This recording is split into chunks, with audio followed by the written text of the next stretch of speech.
Across the country, while communities in regions such as the northern region have relied heavily on special police deployment to curb violent crime and drug trafficking. At the same time, recruitment into the security services has come under intense public criticism, raising questions about transparency and the overall management of security sector staffing. Those are the hot issues.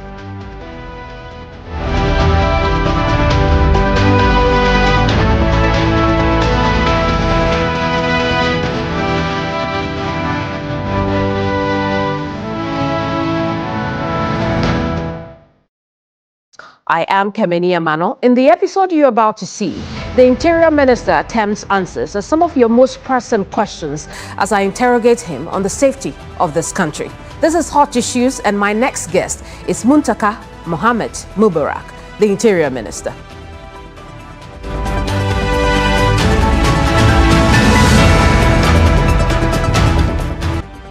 Honorable, you're welcome to Hot Issues. Thank you. How safe is this country? Well, I mean, let me start by thanking you sincerely for coming to my office, and I will say that we are safer than January 2025. I mean, why do I say that? I came to office and we had a total of almost 11 curfews, right from Bimbila to Bunkurugu Yoyo. I mean, later, just as we came, it shot up. Brought in Nalarugo in, Wale Wale, Binduri, Boama, later Sola, Tuna, Kalba came in. But thank God today as we sit, we are of three. Nkwanta, Sampa, and Boko.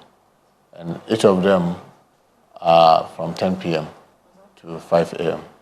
And for those of us who are working within this space, we'll tell you that by the time a curfew goes to 10 p.m. to 5 a.m., you know that the problem is largely down. Our streets are getting safer. Our men and women are getting more active. We are doing the best that we can, and I will say that under His Excellency John Dramani Mahama, we are getting safer. And I want to believe that many people will attest to the fact that it is much easier to go out in the night and walk around without necessarily watching your back. So, yes, we are not out of the woods. The challenges are not completely over, but we are getting better. These three curfews that persist, what is the reason behind those? Well, in the case of Boko, I mean, it's known to all of us, which is the Kusasi-Mamposi conflict. Well, I mean, the Aladi Sedu was taken out, so it's no longer in Boko. The issue of who is the Boko Naba is resolved through the Asantini mediation. But you don't expect trust to be built immediately because all this has been done. So we continue to monitor the situation and continue to talk to all the parties.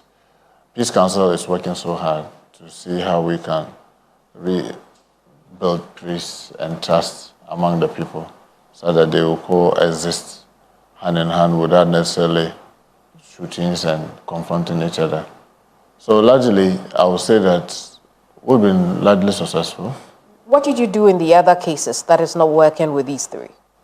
Well, I mean, I must admit, the issue of Boko is not of today. For those who have followed the history, it's before our independence. So something that has been so deeply rooted, you don't expect that by just cutting the tree, the root will die. I mean, it takes a while. So because it's been a long, outstanding issue, it requires some more time to be able to unwind it. So, but we are on it, and we are doing the best that we can. And I'm very hopeful that the grace of God will soon even be able to lift the curfew. As of July 2024, you told the Ghanaian people that the country had recorded 628 armed robbery incidents nationwide, alongside 340 murders. Your words, the statistics are not looking good at all. In 2024, there were about 1,219 reported cases and 552 murder cases. This was at the end of the year 2024. By mid of July 2025, we were already seeing 628. By the end of the year 2025, what were the crime statistics? Well, I don't have it offhand, but I can assure you that it was better outcome than 2024. But the challenge that we have is that for me as Interior Minister, every single life lost, it's not something that you can discount and make it look as if it didn't matter. Every life that is lost is so important to us. We continue to engage our citizens, make them to believe that, look, there are so many ways you can resolve your differences rather than trying to resort to violence. One of the things that has been working, and I also want to thank His Excellency the President for the massive support, where people commit crime and they want to hide behind political lining and sometimes influential people. And I will just stand my ground and say, no, I'm blind. Crime is crime. We'll treat crime as crime and we'll punish for crime no matter who is involved. I think that is helpful. And sometimes when you have a situation where you don't have the full backing of the president in some of those things, it makes it difficult because then in one case you are seen to be firm, in another case you are seen to be lenient. But believe me, since I came to this office, I have insisted and thanked the Inspector General of Police and his team. I say, look, go in and they go in. Nothing stops you from arresting somebody who has committed crime. And I think that is largely helping. But our general citizens, the citizens themselves needs to know security first rests with you. And let us all coexist and try to resolve our problems through legal means.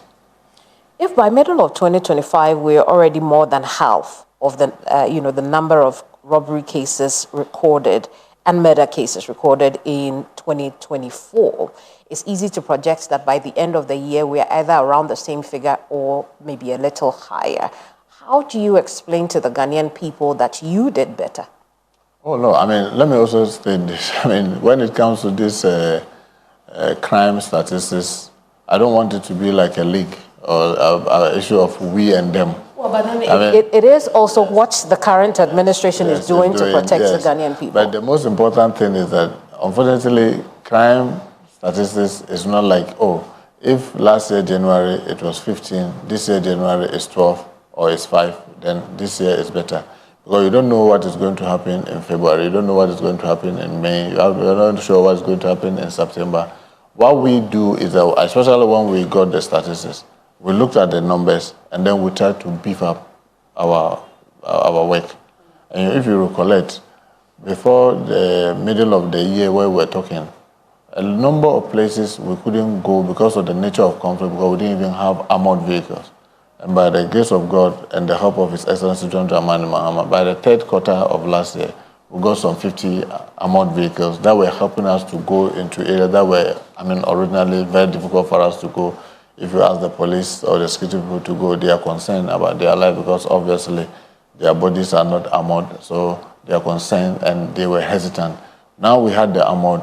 Wherever you ask them to go, they have the tool to be able to go in there and prevent escalation and all that. So I want to believe that partly contributed to the reduction. But I can assure you that my and our concern is not about somebody during his time. There were 10 lives lost. But how would you measure your performance? There's 5. I want to measure our performance to the extent that no life is lost. But we can't say that. No, that's what I'm saying. That's our ultimate goal. That we'll wake up and there will be no murder. Nobody will be killed because of some differences or armed robbery or whether chieftaincy or land dispute. But other people will try to resolve to legitimate means of resolving their conflict. That will be our ultimate goal. And that's what we'll be working towards. Rather than patting myself on the back to say that, because 600 people lost last year, if this year 500 lives were lost, then I've done well. No. My hope is that no life should be lost. And it should come to me as a sad incident. If even one person loses his life, I will ask myself, could we have prevented this from happening? If yes, what did we do that we didn't prevent the life from being lost? If there was nothing we could have done, what could we do to create a situation where we could have prevented the loss of life? For me, and I believe for the government, that will be what we will be looking at instead of the we and them. And because obviously we are in 2026, we'll be watching that against 2025. Are we going to be saying that if there are loss of life this year, even though it may be minimal to 2025, That's an improvement. For me, I told you, what is it that we can do to prevent the loss of life or unnecessary loss of life? That's where we are focused, yeah. But it's not just, cases of robbery and murder.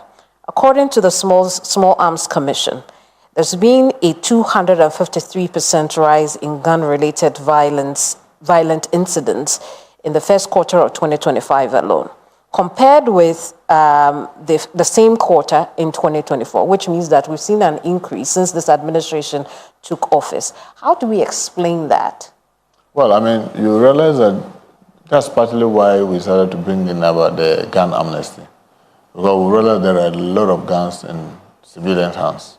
And you and I keep watching where they go to funeral grounds and then people, come showing so much bravery. They're using pump action. Some are even using AK-47. You remember this this gentleman who was firing in a crowd. And the next day we made sure that he was arrested. The gun was seized. He was put before the court. The swiftness with which we are acting, for me, is a better way of looking at how we are performing instead of the number. Because yes, the numbers, people do not just wake up and then pick a gun. What we know is that 53%. This 253%. Yes, I agree. It's alarming. But if there were 50 guns and now people have 200 guns, you will say that that's over 300%. Increase. But the challenge that will also mean that we are dropping the ball on the work we are supposed to do. What it also means, the most important is that the gun that people have, what are they using it for? Are they using it for hunting? Because if you I can tell you what the Small Arms Commission says. It says that armed robbery, violent confrontation, and chieftaincy disputes accounted for over 60% of these cases. Yeah. And so that's what people are using the guns for. That's why we came in with the amnesty. And then when we do the amnesty period, as I'm sure you may have the statistics, it showed that we're able to retrieve over 4,000 guns in the hands of the civilians. And before even then, we had about, over 1,100 or so, about 11,000 that we have retrieved. Now we are marking them, preparing to destroy them. Here again, I came to the ministry to realize that the registration for guns, where simply you just write to the minister and then they do background check and then they grant it. Now I have slowed down the granting of those licenses. We are moving on to streamline the importers to ensure that people just don't import and sell in the open market. We came to inherit a situation where, like you saw the fire in Keditia, and there were shops that were selling guns in the open market, which is grossly against the laws. Yes. And all these things are measures that we are putting, because you need to put them in magazines where the police are aware. Even if you are going to sell it, we need to know who you are selling to. Now we are moving on to digitalize that. And that's one of the things that we are trying to do, to make sure that we know every gun that every person is holding. Because the law is said that you are supposed to renew it every year. Even if you get the license for it in November or even December, and 31st December comes, it expires. So, but because the registration is manual, it becomes difficult for you sometimes when you want to ask them, what is the data? Then they are running helter-skelter, opening files to tell you that it is this number. Later they come and tell you, oh, we didn't count well. Now we are trying to do the digitalization. We also are partnering the United States. We have what we call firearms, where these are digitalized. And where even when you are bringing it abroad, we're able to tell that whether this gun has been involved in violent activity somewhere. And there's a number that we've had with the United States since we came, I think about 9. 6 of them were involved in some crime in the United States. They came, we went through the motion and handed it over to them. The rest are with us, waiting for us to destroy them. So we are trying to review the process of acquiring gun license to make sure that we strengthen the regime and prevent the rampant usage of it. As you may be aware, during the amnesty, we categorically stated that people should stop using them at funeral grounds and outdooring and some other activities. yes, enforcement is a big challenge because we are trying to engage the regional House of Chiefs and make sure that our chiefs are fully on board. We are not saying that the masquerade, those that they've been using as part of the tradition, we are saying is that we are not saying they shouldn't use it. We are saying that can we get them trained? Can we mark it so that people know how to use it? One of the things that we are even doing at the ministry is to partner a private person to set up gun training points. Why can't our police do it? Our police, lack of resources, the same challenge they always tell you. So we want a private person to partner the police so that we can get most of these firing ranges properly done, so that people can go and pay for the training before the minister approves for your license. So for example, you apply for a license to use any of the firearms, we ask you to go for the training. You go for the training, you come back with a certificate that shows that you have gone through the process and you know how to fire it, how to keep it, how to make sure that you store it, because all these things can sometimes lead to unnecessary deaths. So these are some of the things that we are doing to make sure that we create an environment that guns are not used unnecessarily for committing all manner of crimes. But if we can bring in a private person, I don't suppose that will be free. And so why won't those resources rather go to the police so that the police can set up those ranges? Okay, so the challenge is this. You don't have the resources to revamp all the ranges. So the private person comes in to partner the police. So they put up all these ranges, maybe in all the capital cities, to make it easy for people to be able to do it. Then now when you apply for a license, we say now you go for training and get certified. That will be done by the police, obviously partnering with a private person. Then they train you and show you how to do it. Then they issue a certificate to you that will now tell us that you now know how to use the gun before we grant you the license. So these are some of the measures that we are putting in place. You're tightening the gun license application process. Obviously. But at the time you launched the amnesty program, what you said was those who do not take advantage of the amnesty program will face the full rigors of the law after the expiration of that amnesty program. How are they facing the law today? Obviously, I mean, you can see that if you've been monitoring the activities of the police and the special unit, the stop and search has been intensified. And interestingly, we are arresting a lot of people with sometimes much guns that we wonder where they got it from. I mean, I remember 2 or 3 weeks ago, a gentleman was arrested with about 6 AK-47. And we were wondering what was he doing with all this. So all these things are on, the stop and search. We are in the process of acquiring what we call the weapon detection system. That enables them, because now most of the time they use metal detectors and they use their physical hand. So the president has assured us that he was going to assist us to be able to get the necessary resources to acquire weapon detection system, where even if a truck is coming, you don't need to offload. You just ask them to pass through. It stands like a scanner. You just go through it, and it's able to tell if there's a concealed gun within the concern before you even do the offloading. If you stop a taxi or a private vehicle, they have it, it's a handheld. You just take it around, and you'll be able to tell you that there are some arms in there. Police and the CID, the PID, even the narcotics, we started training canine dogs to help in identifying this, because we believe that the much arms that you have within your system, the tendency for people to use it to commit violent crime. So yes, we are intensifying this, but admittedly, resources are not just unlimited where you can just run agog with all the things that you want to do at a group. But you can be rest assured, the amnesty period is over. We are now in the process of even announcing to the country when we will destroy all the arms that we collected. We are currently marking them in the regions. Marking them in the regions for a reason that if you are going to move those that you collected in Kumasi to Accra for the destruction, if you don't mark them and then it falls into wrong hands, you will not be able to see it. Now they are marking them, and I'm sure maybe by the end of this month they'll finish all the marking and move them to Accra, where we'll set a date and then we'll do the public destruction. Then beyond that, we'll then intensify the stop and search, especially hopefully when we get the weapon detection system, maybe by the 2nd or 3rd quarter of this year. That will enhance the stop and search. But currently, that's what the police are doing, and it's yielding a lot of results. And remember, as part of the amnesty, we said it, we're also using informant, where you give us information that Muntaka is hiding a gun. Once we're able to find a gun, then we reward you for giving us those information. And that is working very well with the police.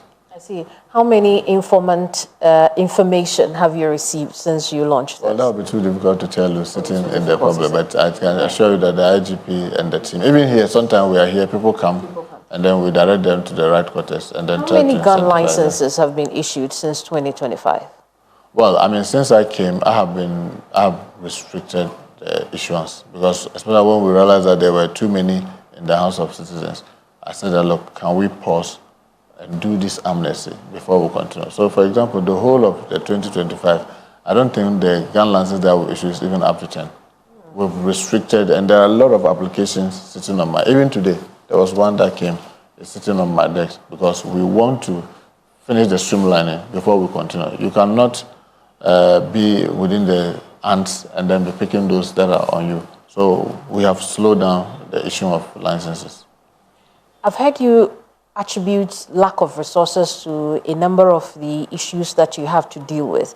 Is that the biggest obstacle facing your ministry at this time? Well, I want to believe that it's not only my ministry. Almost, I mean, the government, knowing very well that we inherited an IMF program, I mean, an economy that was heavily challenged.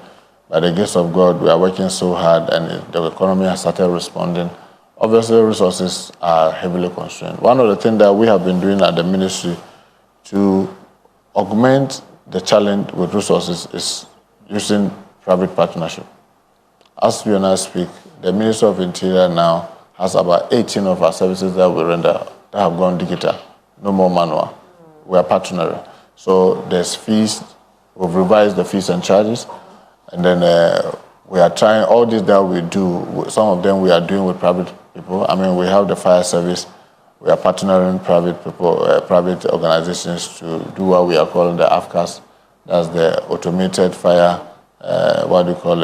safety arrangement that we currently have. So one of the things that we have tried to do at the ministry is to see of all the services that we render, which of it that we can partner private people to come with their capital, whilst, I mean, the proceeds are shared. And it's looking very well, because you say 18 of them at this time? 18 of our services. Now, if you want to apply for private security organization, you do it online. If you want to apply for explosive removing, delivery and importation or exportation of explosive, it's online. Auctioneer's license, you do it online. There's a lot, even dual citizenship, naturalization. We just finished the diaspora yesterday. All of it was online. I just sit on the desk here. Officers work on it. It comes up. I mean, you pay online. So, and that has helped us to plug most of the loopholes and abilities, and also it has enhanced the revenue that the ministry is generating, even though we keep just 33% of whatever we are able to collect. But I can tell you that a year from last year to now, we are working so hard to improve the finances. But as you know, in Ministry of Interior or in the security areas, the gadgets, the equipment that are required are very expensive. I mean, you're talking about fire tender, that's several millions. You're talking about armored vehicles. These are not things that you can easily do. So we keep following on His Excellency the President. And graciously, with the police, we're able to get some 100 pickups for them. We're able to get some 50 armored vehicles for them, some bulletproof vests and other. I mean, with the others, prisons, we're able to get some pickups for them. I mean, I recollect very well that the buses that they used to take inmates, remand prisoners to court, was so dilapidated. We're able to get 3 new buses for them. They are not adequate, but at least we keep showing a lot of goodwill. The feeding grant of inmates was just 1 cedi, 80 pesos. Today is 5 cedis. 5 cedis is still not enough, but at least compared to the 1 cedi, 80 pesos, that's an improvement. So yes, we've been working very hard to improve almost all the things that we are doing, but obviously, resources is a real constraint. Absolutely. And I do want us to talk about those fire tenders. The promised fire tenders, have they arrived? Have they been delivered to Well, as the you service? know, the nature of fire tender is, I mean, if you have cash, it's not just on the shelves, you just go and pay and then pick it and come. But we are in the process. Well, I mean, Finance Ministry has given us a commencement, so, and obviously, this is public money. So you have to go through the Public Financial Management Act. That's go to PPA, make sure that all the things are properly done. We don't want to be caught up in sole sourcing issues. So we are trying to do restrictive tendering. So you give other people opportunity. Even if you know this person has given you a good deal, you say, okay, can we see what others do have? Let's see what specs you have. Let's compare it to what the others have. So we are going through those processes. But I'm very optimistic. All things being equal, maybe if you are lucky by the third quarter or fourth quarter of this year, we should begin to see the fire tenders arriving. Have you received crime statistics for 2025 from the police service? No, not yet. I mean, they Is normally... there a reason they are not releasing crime statistics anymore? Well, I think that this will be an ideal for the IGP. What I know is that every week they come for a meeting and they give me the statistics of all the things that happen over the week. And we try to get quarterly. We'll discuss it and see where the shortfalls are. I will encourage them to be publishing it because that helps the citizen to know where we are. But I tell you, they are also heavily challenged. If I tell you that the CID that's supposed to do a lot of the things, the kind of IT system that they have and how it is becoming obsolete. Currently, it's one of the things. Yesterday, I was with the Minister of Finance. The President has agreed that we need to be able to retool and revamp the whole of the CID and with the gadgets that they are using. Because, I mean, it looks like almost everything there is obsolete. So I know they have those challenges, but I want to believe that publishing some of this thing on their website will help. So at least the citizens know that when it comes to the work that they are doing, these are the trends and these are the things that they are doing. So I'll encourage the IGP to publish those things on their website. That will be great. From our work, we have noticed that they haven't released since 2018. Well, I know that, I mean, the previous IGP had a certain mindset about publishing, what do you call it, stamp card, crime statistics. This IGP, I want to believe, may have a different view. I will encourage him to try and advertise it or at least publish it so that citizens know what is happening. Even if they can do it regionally, so people know which areas are more difficult for us and which areas are a little easy to maintain the public safety. Honorable, we'll take a break. When we come back, let's talk a bit more public safety and then some border security. We'll be right back.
and trying to educate people, try to remove people from waterways, try to sensitize people and all that. And NADMO is doing so much of that. They are doing that. Yes, it's unfortunate. In Second D, like you already said, there was this flooding. They are looking at what caused it. How can we prevent it from happening this year? Remember, too, sometimes you expect, Meteorological Department will tell us that, oh, we expect this quantum of water. Sometimes we get far more. And that, sometimes there's very little you can do about it because your drains are designed to accommodate certain volume. If you have more than that volume, no matter how prepared you are, obviously you may have flooding on your street. But I want to believe that the Works and Housing Ministry is working so hard on those ones. But for us, as those who are managing disaster, ours is to disaster response. Ours is to look ahead and see, are there some obstacles that we need to remove? And we are going around removing them. Sometimes people are not happy with us because they think that we are we've been sitting here all this year. Why are you now disturbing us? But we realize that where you sit is part of what is causing sometimes the flooding, not at your end, but at the other end. And we need to clear you so that, now water will have its way and be able to move. So NADMO is doing so much of that, even though they are under, serious constraint of resources. So the resource constraint, is it affecting our institutions' ability to do their work? Well, naturally, if you have an institution that solely relies on GOG, that's Government of Ghana funding, and as we rightly said, because of the IMF and all the challenges that confront the finance ministry, and they are not able to generate that much, obviously those institutions will be affected. In the case of NADMO, there's nothing they do that are able to help them to self-generate. So they don't have a IGF. All they do is to rely on the government funding to do most of the things. So even sometimes where they are located and it is not released on good time, it becomes a challenge. But believe me, they are doing the best that they can under the current constraint. And last year, like I said, they did a lot of good work because when we had this issue of Binyiri, they were there. When we had our citizens in Côte d'Ivoire, they were there to support them. Bagri Dam was spilled. We didn't see people dying. Even in Accra here, you didn't see so much of the flood because they are doing a lot of work ahead of the rain season. I see. I want to talk about Tamale. When the IGP Special Operations Team were leaving, the people were pleading with them not to. From the ministry's point of view, how impressed are you by the work done there so far? Well, very, very, very impressed. It's sad. When we create special operations units or special task force, they are not supposed to be at one place for long. I can tell you this same units, when we came, under the IGP Teteyoyonu, we first used them in Galamsey operation, in the Tokwa area, and they did so well. We moved them to Asante region, they did so well. They were in Asante region when we had this challenge with Binyiri, and they were moved in there. So the strategy is that you have this specialized group that are well-trained in a very special way. What they do is that they go into an area, stabilize the situation, and leave the local police enforcement to continue. But for some people, responses like we saw in Tamale is testament that the commands that are resident there are not up to the task. Well, that's how you see, because you see, if you look at every city, we have certain minimum number of officers. I must admit, in the north, it's one of the biggest challenges that we are having. It's not only in Tamale. Most of the big cities that we have in the north do not have the minimum required number of officers. So when you send this special operation, obviously they will be seen more visible because all the attacks, for example, in the case of this special group, was to deal with drugs, illegal, drug trade and all that. So they come to focus. But I remember the resident police, they deal with traffic, they deal with armed robbery, they deal with all the other issues. So they are thinly spread, especially when their numbers are not up to the minimum. As against a special force that comes and their focus is, I mean, so you see that those ones, they were not dealing with the traffic issues in Tamale.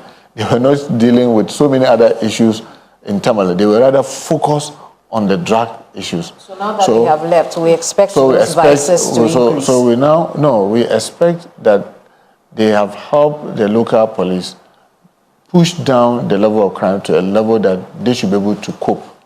Because you see, because they are specialized units, we are not able to allow them to stay at one place for long. Because as they've come, they are going to be reassigned. One of the things that we are doing, I mean, under the new, the current IGP, is that we've agreed that we should train more of the specialized units. So that if you have many more, let's say you have maybe up to 10 sets of such specialized units, what it means is that as these ones move out, others are coming in. So you keep sustaining the pressure. But remember, especially with drug peddlers, as you put pressure in Tamale, they relocate to another place. So if you stay in Tamale forever, I mean, what you simply do is that you push them out to another place where you need to also be there again. So it's not the case that the local police are incapable of dealing with the vices in these areas like Tamale, so much that we should fear that the vices will increase again now that the special task force is no longer there. Not at all, because we are supporting the regional commander to be able to sustain the good work that these guys. Because remember, they've destroyed it, what do you call it, the chain. They've destroyed most of their infrastructure. So now it makes it easy to maintain the minimum number left, instead of the large numbers that were so wild and you didn't have adequate men to deal with. So, in much the same way, even when they left Binyiri, people were saying that, hey, now that they are leaving, are not careful, then the violence will come back. So no, they push it to a level that we believe that their absence will not degenerate the situation. And truly, it didn't degenerate. So I want to assure our citizens in Tamale that we are not going to take our eyes off the crime level there, except to say that we couldn't keep the special operation there forever. They have to be deployed elsewhere. And be rest assured, anytime it becomes necessary to redeploy another special forces, why not? We will do it. But special forces are not meant to stay for long. I remember sometimes there were some special forces in Zabzugo. They didn't have to stay there forever. They had to be moved out. Even in Boko and Binduri, even in Nalorgo, at the peak of the crisis, we had a number of special forces, including military special forces, but they don't stay for long. They stay there sometimes a month or two, depending on the situation that they are dealing with. And once the situation is under control, they have to be relocated. I see. When the Ghanaian traders were killed in Burkina Faso, your ministry said it was in touch with local authorities in Burkina Faso. In those talks with Burkina Faso, did we find out who exactly attacked these traders? Well, you know that yes, they knew those who were doing it, and they are the violent extremists. Which of them? Well, I don't have the names offhand, obviously, but they operate between Mali and Burkina Faso. And you know, there's a huge challenge in Mali. Mali has a bigger challenge than even Burkina Faso. So there are a lot of unmanned areas. So these guys move into those areas and sometimes come at a time that they are least expected. Vent their anger on unnecessary or innocent civilians, and they run back.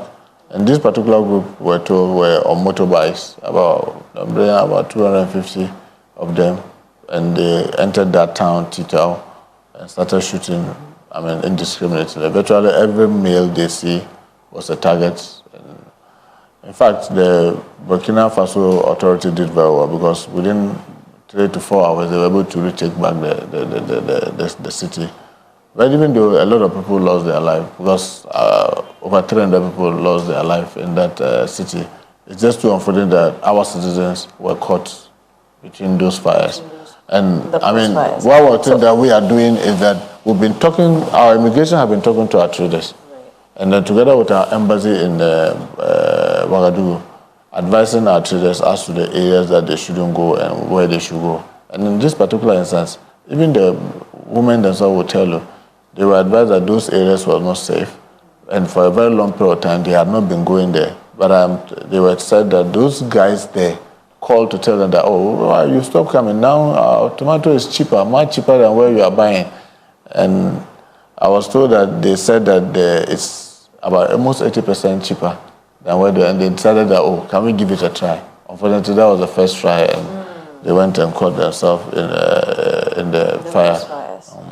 Between your ministry, the Defense Ministry, and the Foreign Affairs Ministry, which of you should have briefed Parliament on the incident? Well, the way we work, interestingly, all of us sit on the National Security Council, Foreign Ministry, Interior Ministry, and Defense Ministry.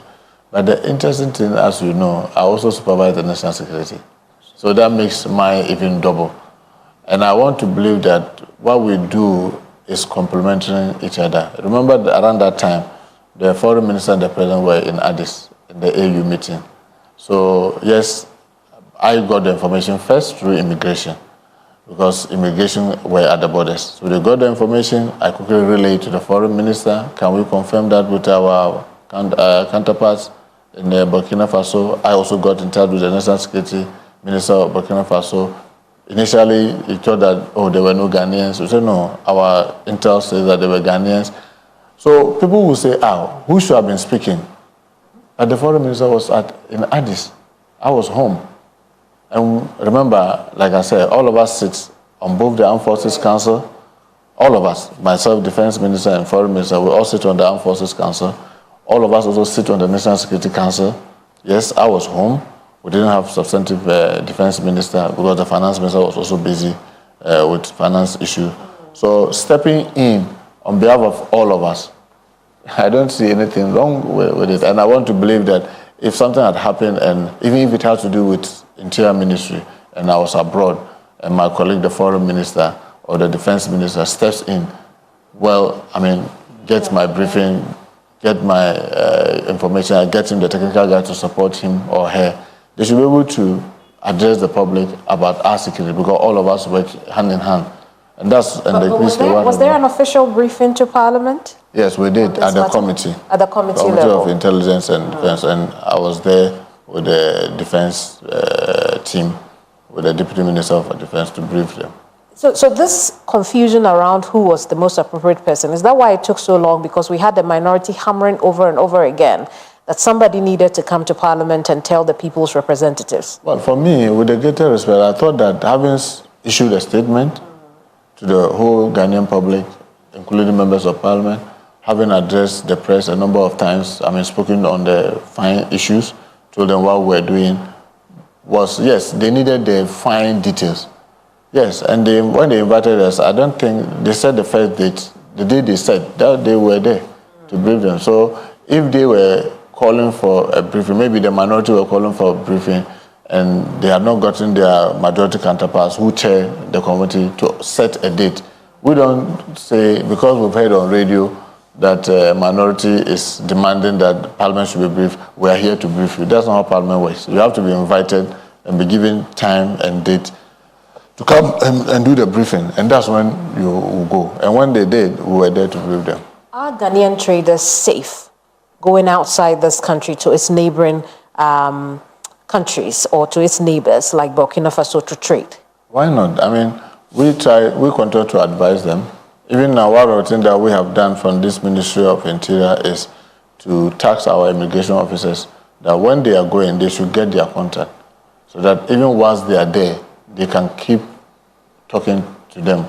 And if it becomes necessary, we can get our counterparts, just as we've been doing for them, to escort them if it becomes necessary, because we've been doing that a lot. Will it be so hard to give foolproof security at this time based on the dynamics of, cross-border issues? Let's admit, yes, Burkina Faso is not just too insecure as people create the impression. Yes, there are sections that are difficult to reach and that are very difficult to be rest assured. I mean, with the greater respect, is that like you asking me that can I compare a situation if I'm going to be loitering on the street of Kumasi as against loitering on the street of Boko in the night? I will tell you to be more careful on the street of Boko in the night because there's curfew, because we believe that the violent activities have not died off completely than, say, maybe in Kumasi. So in the same with Burkina Faso, they have sections, they have difficulties. and they have sections that are easy to move. So our advice constantly from our embassy, our border security personnel, is to keep advising our traders, if you are going, please watch this area. You want to go to Aflao, don't get to Aflao because Aflao may be difficult. You can go up to Sogakope, you can go up to Tema, after Afenya, up to Adan, but please don't get to Aflao, something like that. So we've been doing that with our citizens. And I want to assure them that we'll continue to cooperate with them because between us, honestly, the borders, sometimes you and I, when we sit in our big cities and talk about borders, we imagine as if there's some gate. The borders are imaginary, honestly. I mean, has the investigations into the stampede at Elwak concluded? Are you aware? When you talk about the one with the military? Yes. Obviously, I believe that that information should be with the Defense Ministry. Hasn't your ministry shown any interest in that? I sit at the Armed Forces Council.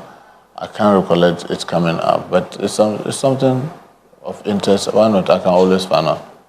Because we work together, so I can always find out from them. But honestly, and the borders on, the borders on the safety, public safety, so to speak, of the Ghanaian people. But as you know, I mean, because these are institutions that are independent, sometimes you don't just rush telling them that, can you give me the information on that?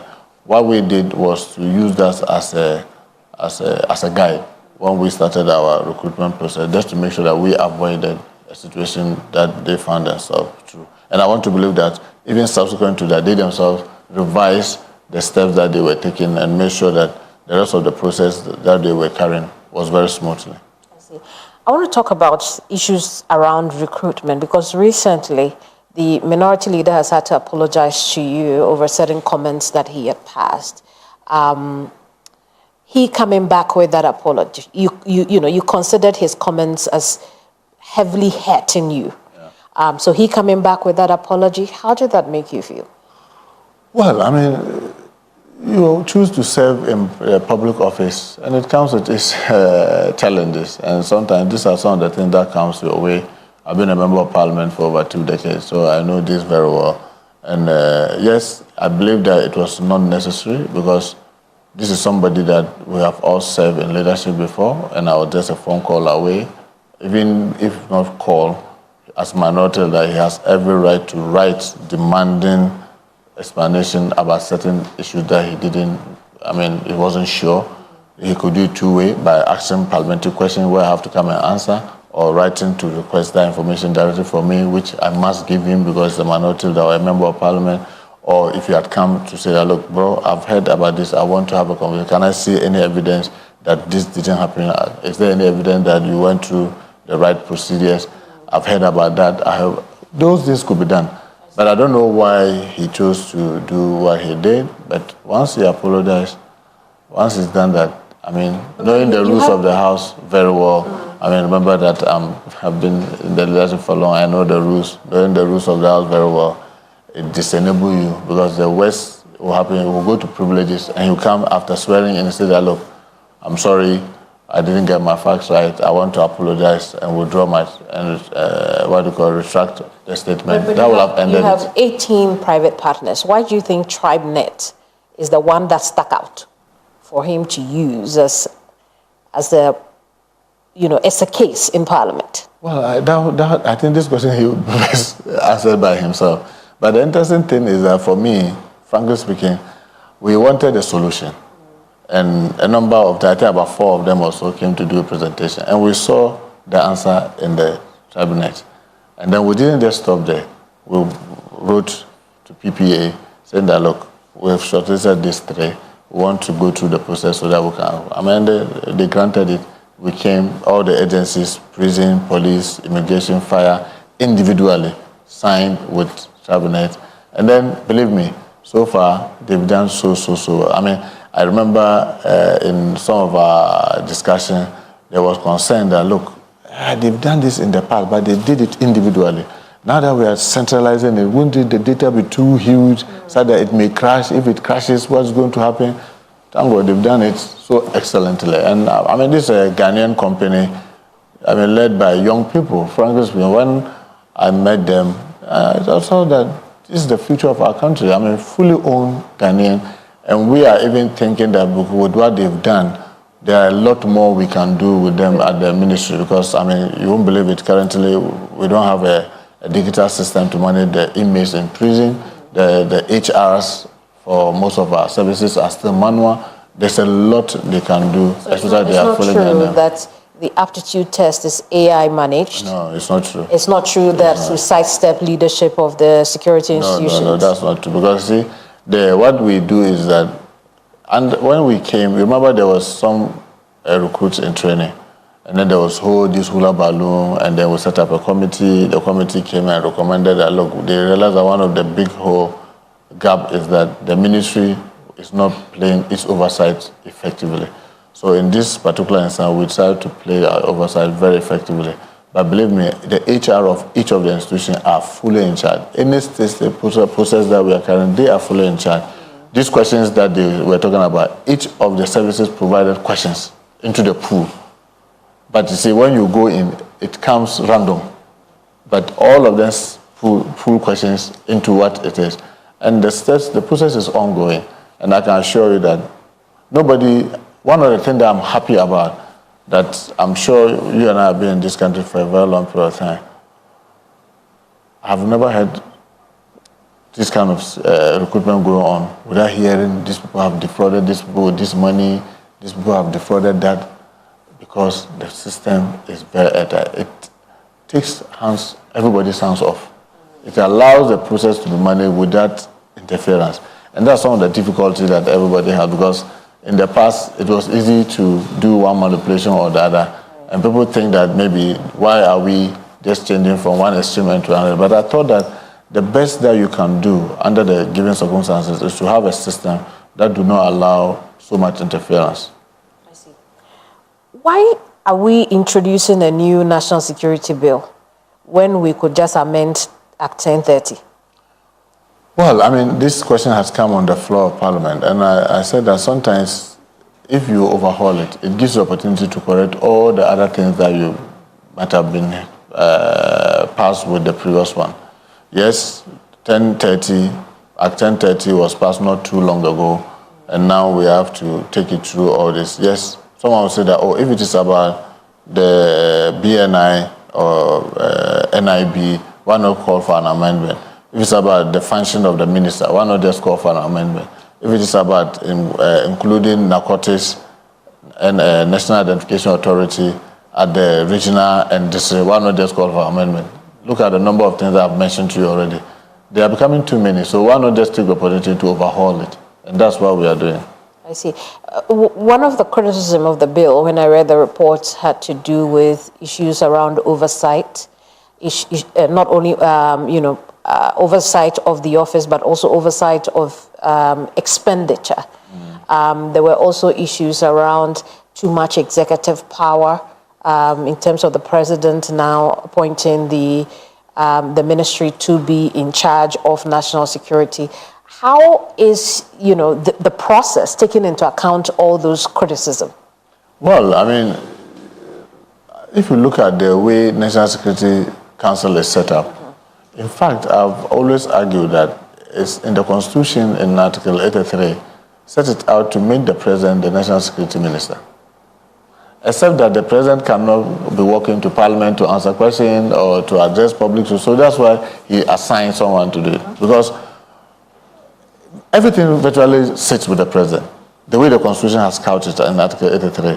So when people say that, there's too much executive influence, that is how our Constitution has been carved.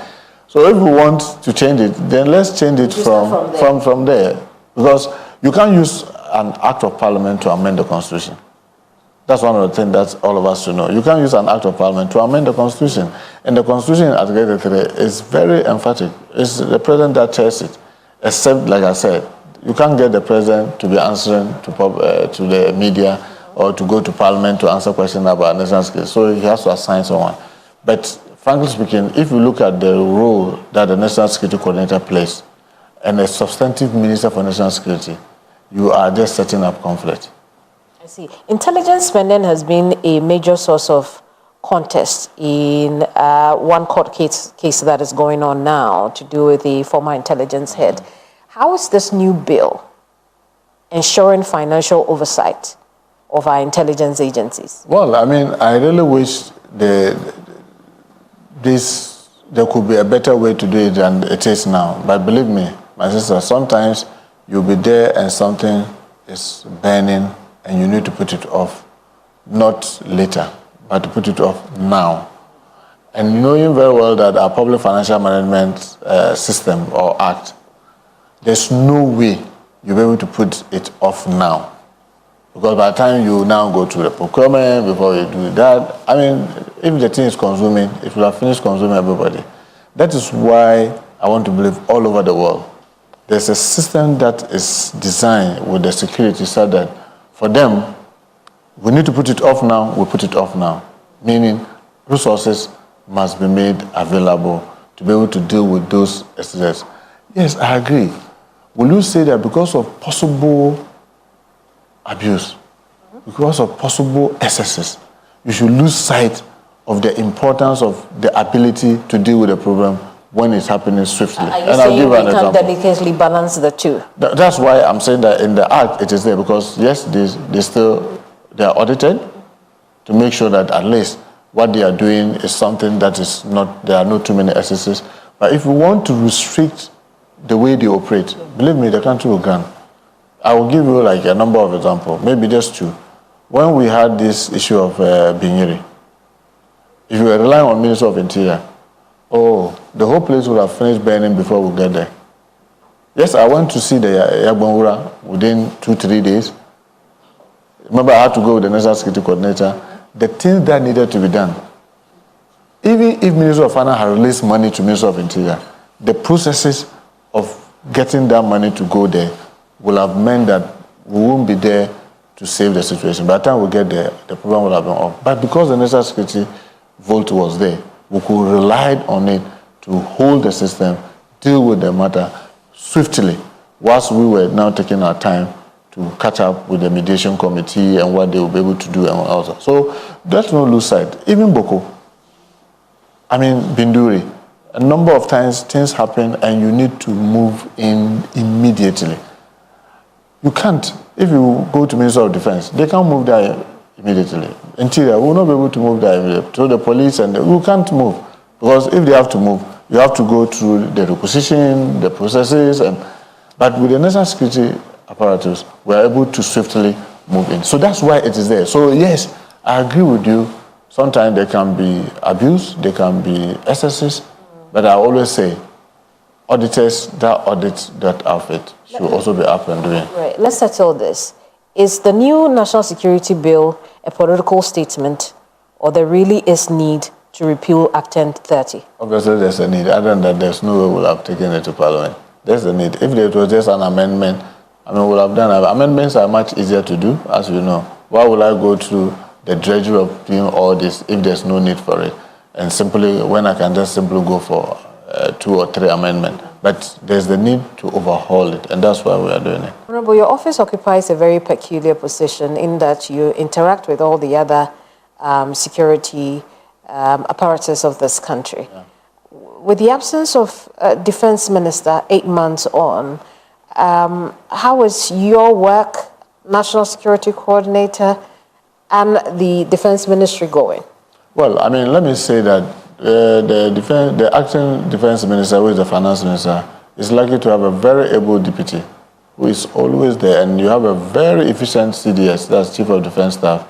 I mean, I remember the soul of my former colleague, so rest in peace. We used to, every now and then, if something is urgent, we'll do conference call. I mean, you have the CDS and himself, myself, the National Security Coordinator, and the IGP. We continue to do that, except that we now miss him. And the deputy is there, the finance minister is there. And remember, when it comes to our security, you cannot go around without the president. And the president is always available. Isn't it time we fill to that position? Well, ideally, yes.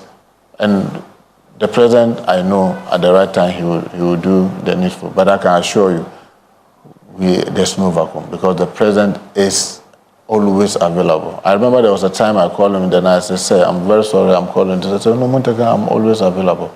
He is always available. The things that we all used to do with him, we continue to do. And because he's the commander-in-chief, we'll have the CDS. All we need is to tell, what the defense minister used to do, is to tell the CDS, we need to do A, B, C, D. And as if Destin knew. We started that when my late colleague Omane was there.